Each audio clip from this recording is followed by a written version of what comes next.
오늘 아침 세수를 하고 거울 속 여러분의 얼굴을 딱 마주했을 때를 한번 떠올려 보시죠. 네, 아마 다들 무의식적으로 매일 하는 행동일 텐데요. 그렇죠. 여러분은 아마 거기에 비친 모습이 이게 진짜 나다. 이렇게 믿어 의심치 않으셨을 겁니다. 의심할 이유가 전혀 없죠. 내 눈앞에 내 얼굴이 보이니까요. 맞아요. 그런데 만약에요.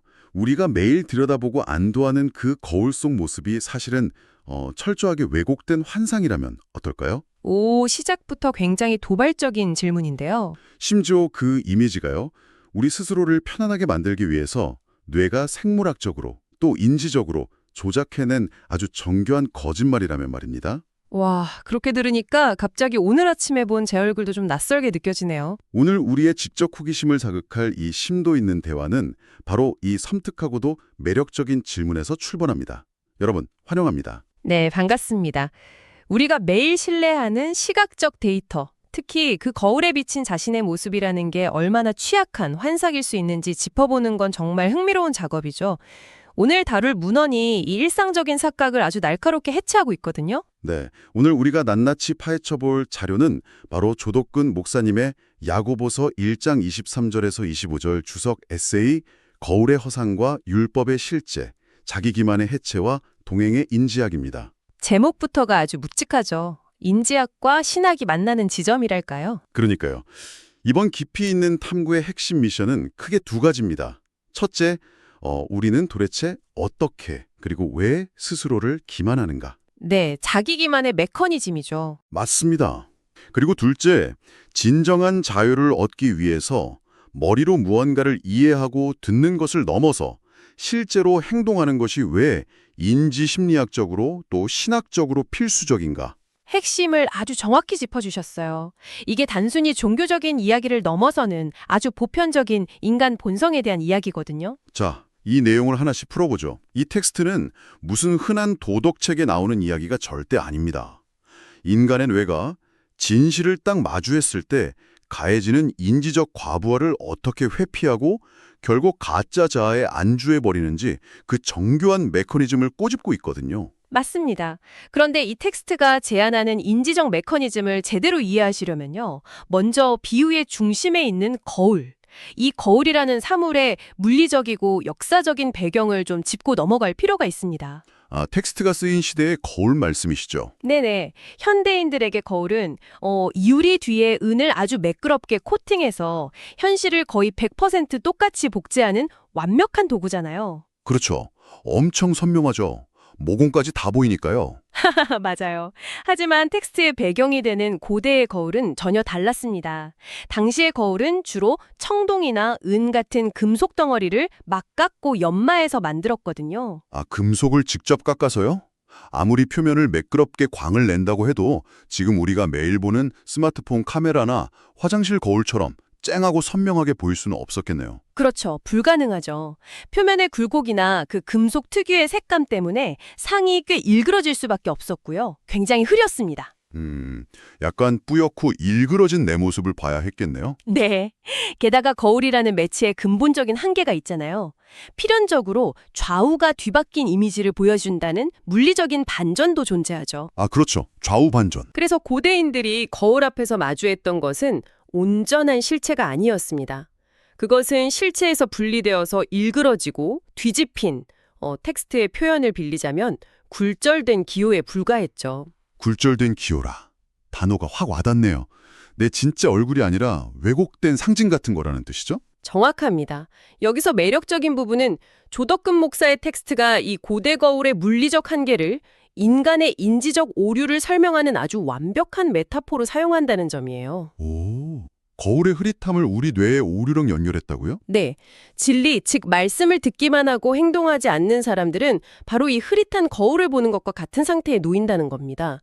거울 속에서 그들이 찰나적으로 마주하는 건 영원불변한 실제가 아니에요. 그럼 뭐죠? 시시각각 변하고 결국 썩어 없어질 유한한 물질 세계의 생성 법칙, 즉 육신적 자아의 껍데기, 태어남의 얼굴을 뿐이라는 거죠. 와, 그러니까 거울에 비친 그 얼굴은 영적인 의미에서의 진정한 자아가 아니라 단순히 생물학적으로 태어나서 늙어가는 고깃덩어리, 육신적 껍데기에 불과하다는 거군요. 네, 아주 직설적으로 표현하면 그렇습니다. 이거 정말 흥미로운 포인트인데요. 이거 약간 현대적인 상황으로 비유하자면요. 그 놀이공원에 있는 왜곡된 거울 있잖아요. 펀하우스 미러? 아, 네네.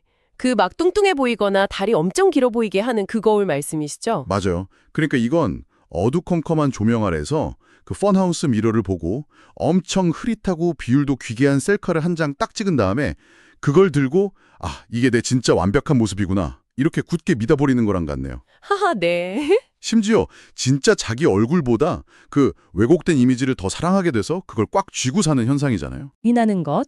그것이 바로 텍스트가 지적하는 오류의 핵심이거든요. 셀카 한 장에 완전히 속아 넘어가는 거네요. 사실 인간이 진리나 말씀을 딱 들을 때 초기에는 분명히 계시의 순간이 존재합니다. 거울이라는 매개체를 통해서나마 영원한 존재 앞에 서 있는 자신의 진짜 모습, 내 결핍이나 한계를 번쩍하고 깨닫는 찰나가 있다는 거죠. 텍스트에서도 거울을 본 자가 그것을 자세히 관찰했다고 나옵니다. 아, 맞아요.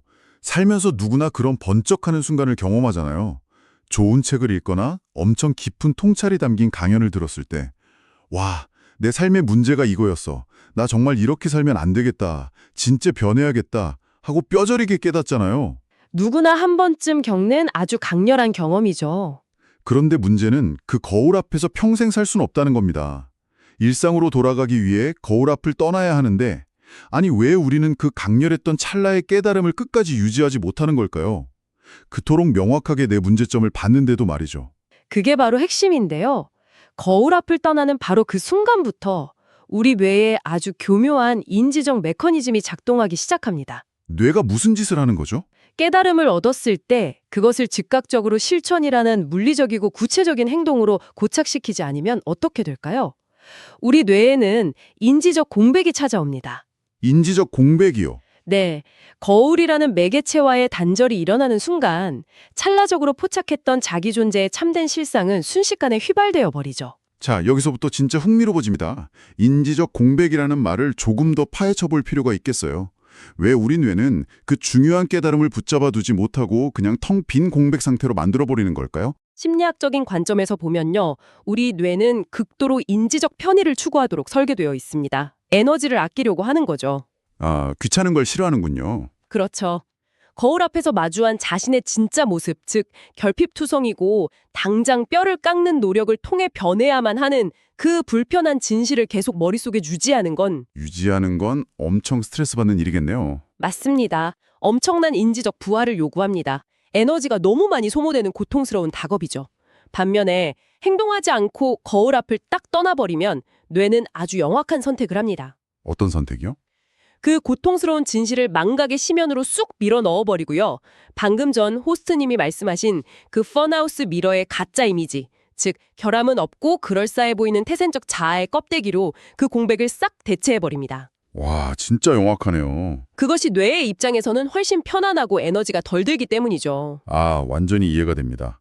신실을 감당하기엔 너무 피곤하니까 뇌가 스스로 방어 기제를 딱 작동시켜서 값싼 환상으로 기억을 아예 덮어 씌워버린다는 거네요. 정확합니다. 그게 편하니까요. 그래서 인간은 정말 기이한 자기 기만에 빠지게 됩니다. 실제로 내 삶을 바꾸는 어떤 행동도 단 하나도 하지 않았으면서 단지 좋은 강연을 들었다는 사실, 훌륭한 철학을 이해했다는 그 지적 포만감 하나만으로 자기가 이미 훌륭한 사람으로 변했다고 철석같이 착각하잖아요. 네, 일상에서 아주 흔하게 볼 수 있죠. 요즘으로 치면 이거네요.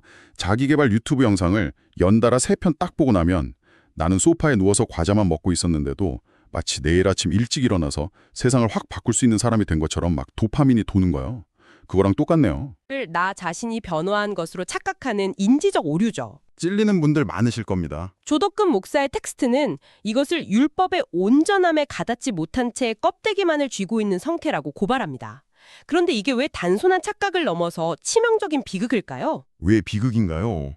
기분은 좋잖아요, 사실. 텍스트가 말하는 진정한 자유란 이 썩어 없어질 유한한 껍데기에서 해방되어서 무한한 실제와 연결되는 것을 의미합니다. 네네. 하지만 듣고 잊어버리는 자는 그 거대한 진리의 세계를 자신의 좁고 왜곡된 편견 안으로 구겨 넣어버립니다. 무한을 유한 안에 가두는 거죠.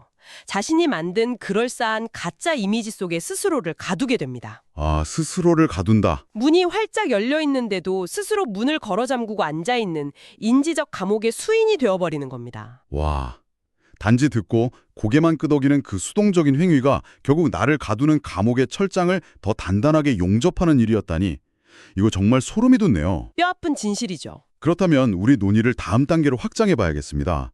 흐릿한 고대의 거울, 즉 행동이 결여된 자기 기만의 상태가 우리를 가둔다면 그 감옥에서 우리를 꺼내주는 진짜 거울은 도대체 무엇일까요? 텍스트는 그것을 자유롭게 하는 온전한 율법이라고 부르는데요. 네, 온전한 율법. 아주 중요한 개념이죠. 잠깐만요. 여기서 제가 이 텍스트의 흐름에 조금 제동을 걸어보겠습니다. 네, 어떤 부분이죠? 보통 우리가 율법, 영어로 law라고 하면 절대 자유라는 단어가 안 떠오릅니다.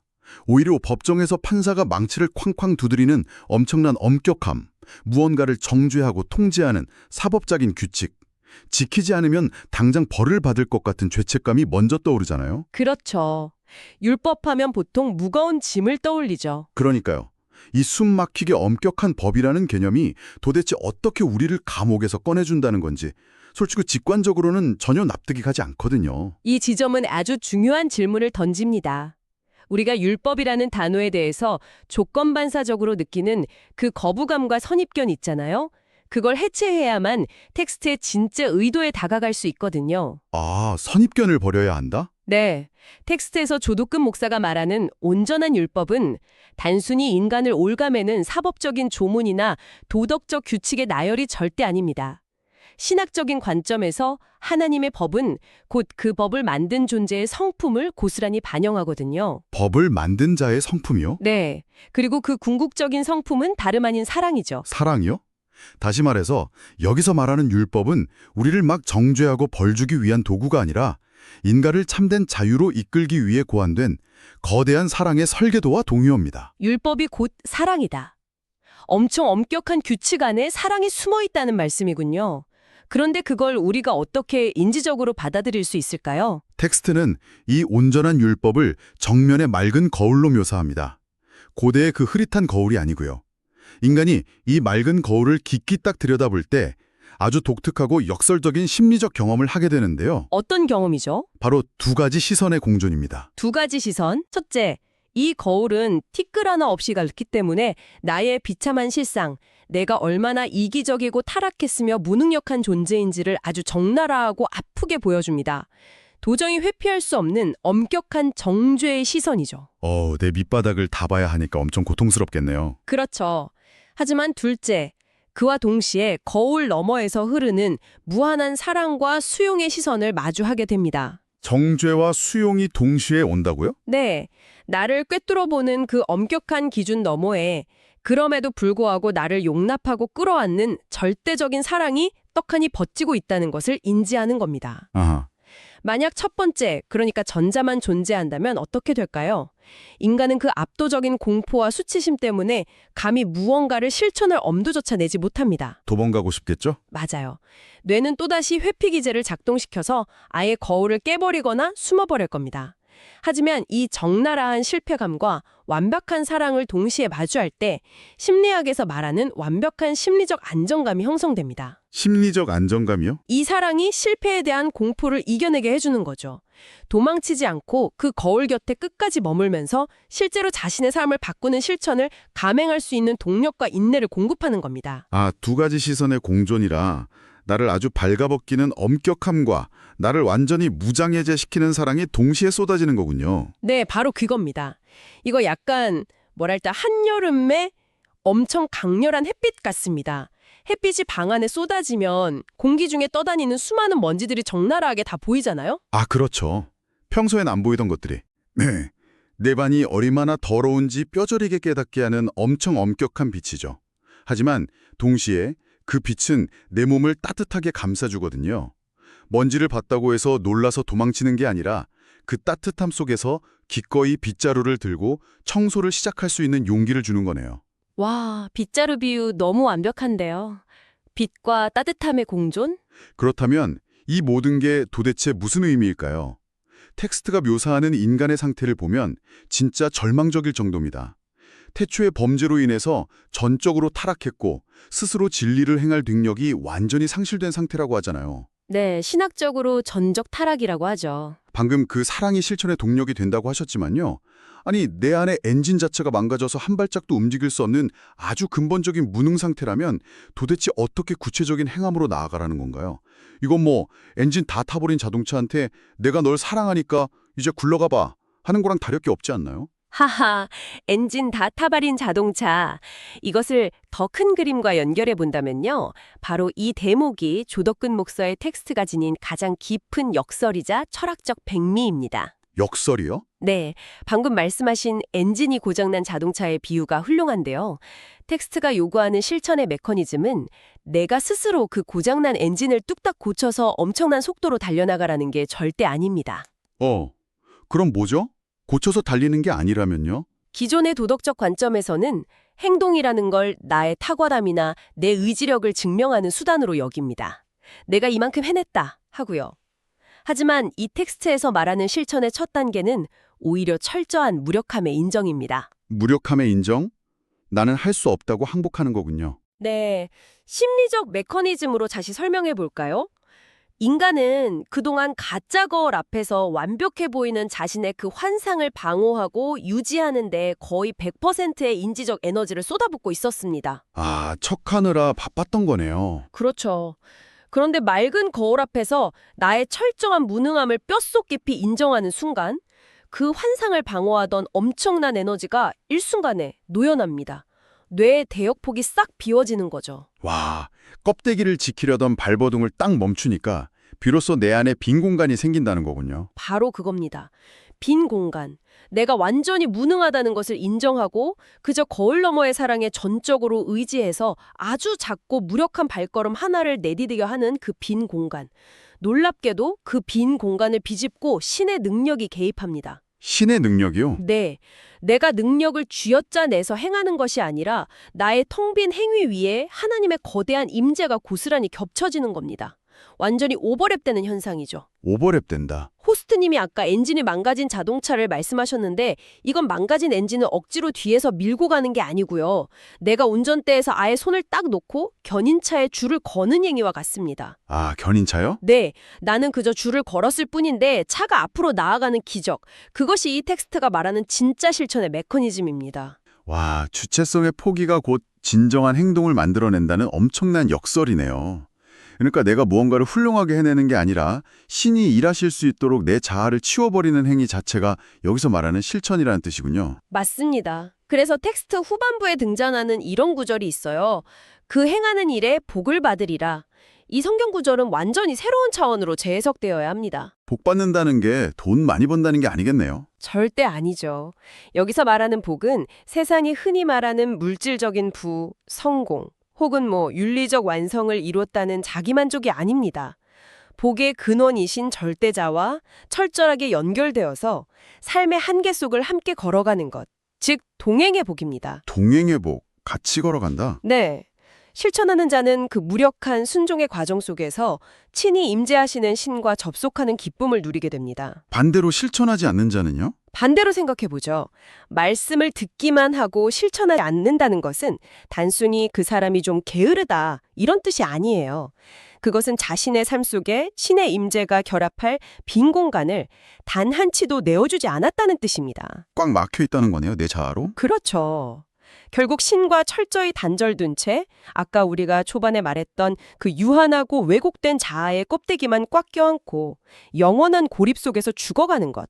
텍스트는 그것을 진정한 저주로 완벽하게 대비시키고 있습니다. 와, 듣고만 만족하는 그 지적인 유의가 단순한 자기 기만을 넘어서서 인간이 겪을 수 있는 가장 철저한 고립이자 저주였다는 결론이 도출되네요. 예, 아주 서늘한 결론이죠. 오늘 우리가 파헤친 이 탐구의 여정을 쭉 되짚어보면 참 많은 것을 성찰하게 됩니다.